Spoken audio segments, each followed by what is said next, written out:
So if I'm going to talk about the push-up, which I am, I need to talk a little bit about the plank first, because the push-up is first and foremost a plank. The plank, we learn how to lock our body into position and to do something called breathing behind the shield, which was a version of our power breath where instead of taking big inhales and powerful exhales in order to create force, we were taking smaller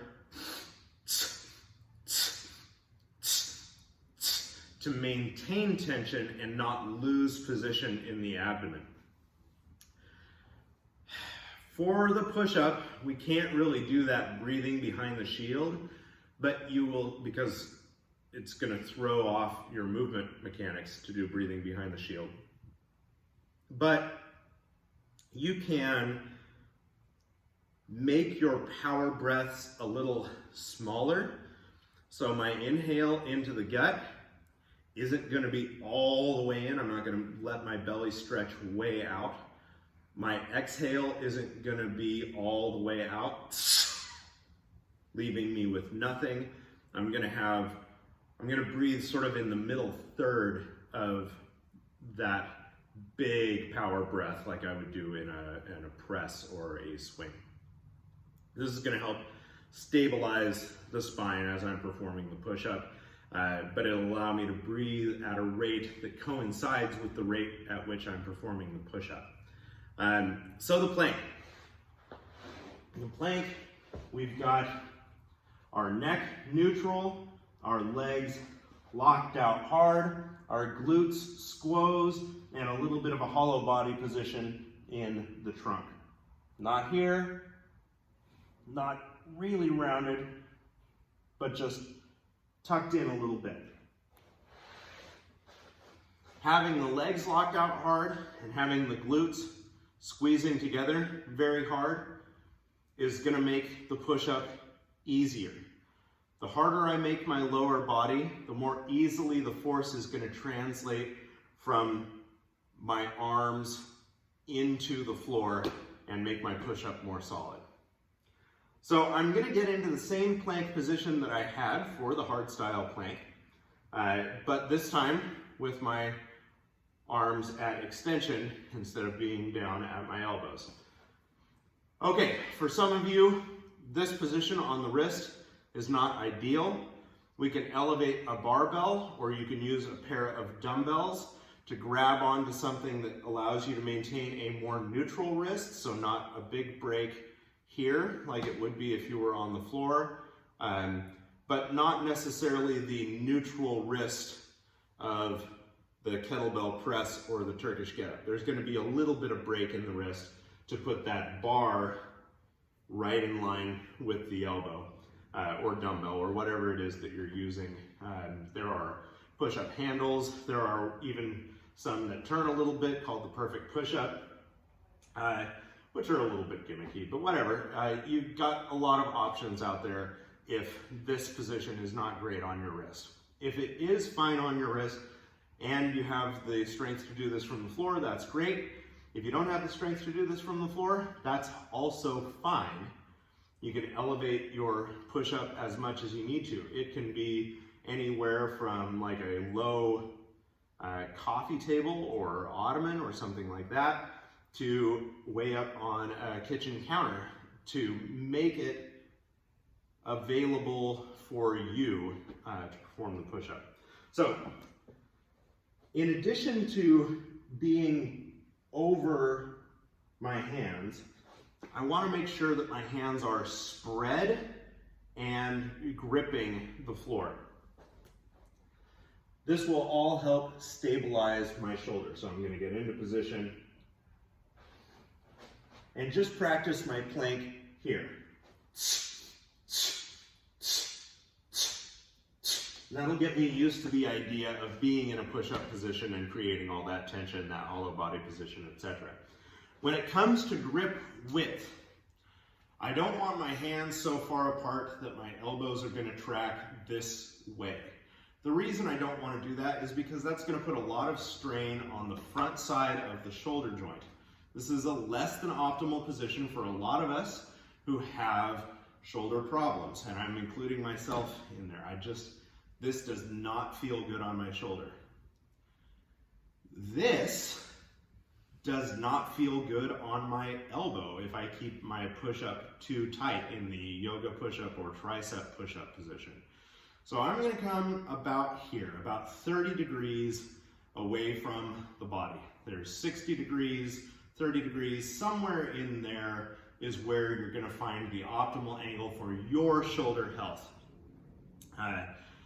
And adjust the grip width accordingly. So if I was going to do a tricep push-up with my arms right up against my body, my grip would be right alongside of my body.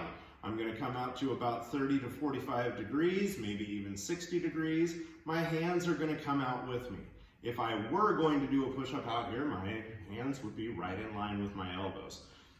This idea of the elbow tracking the hand is the same as in a deadlift or a squat, the knee tracking the toes. It just sets up our hinge joints in an optimal alignment so that we're not getting funky forces either inside or outside of those hinge joints, which are only designed to move in one way. So I got my grip width established. I'm going to spread my fingers and grab the floor. I'm going to lock my legs hard. I'm going to squeeze my butt. I'm going to take my shallow breath in as I come down. And power breath out as I come up. Remember, I'm not taking a big breath in. I'm not, because I don't want to lose the integrity in my spine. I'm taking about the middle third of my breath. That's my range. I'm also not exhaling all the way to the top. I want to have ideally more than one rep in me, and I want to do it with good spinal alignment throughout whatever set length I have. So I want to make sure that my breath isn't all the way in or all the way out. All right, we got lower body position, we got hollow body in the middle. Let's talk about focus. For some, unless you're looking straight down or even back a little bit, your spine's going to get out of position and you're going to end up in a little bit of a sway in the back. So I might have to look straight down or back between my feet a little bit even in order to maintain that spinal alignment in the lumbar spine. I find that if I'm looking straight down, my head droops a little bit. So I'm actually going to look slightly forward.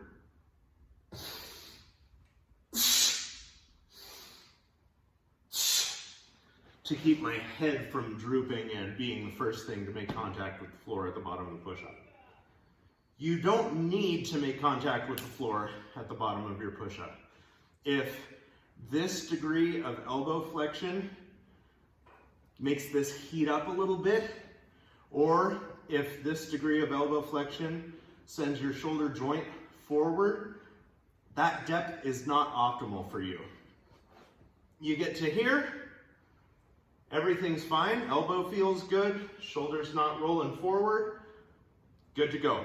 That's fine. That's your push-up range of motion. Even if you have to elevate it, you want to be aware of whether your shoulders are rolling forward as you get near the bottom of the push-up.